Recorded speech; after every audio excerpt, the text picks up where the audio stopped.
The Integrated Terminal, Episode 4. When the agent runs a command, what's actually happening? An AI agent types a command. The build runs. The agent sees it failed, fixes the error, tries again. It feels seamless, but what is the agent actually doing? It's not magic. It's typing into the same place you do. The terminal you see isn't an embedded terminal. It's a renderer, a display.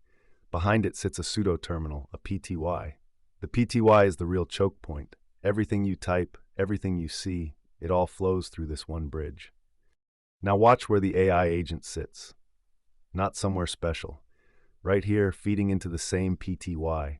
The agent doesn't have a secret backdoor. It types commands into the same input stream a human would. The shell can't tell the difference. But there's one thing the agent has that you don't see: shell integration. The editor injects invisible markers into your shell. Markers that say a command started here, it ended here, this was the exit code.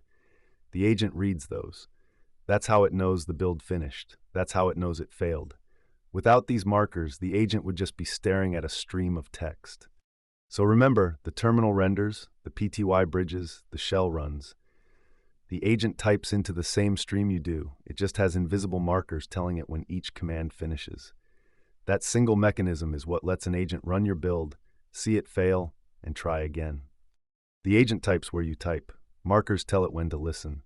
Next, UI here, brain there, how VS Code splits across machines. Subscribe, we crack open every bone.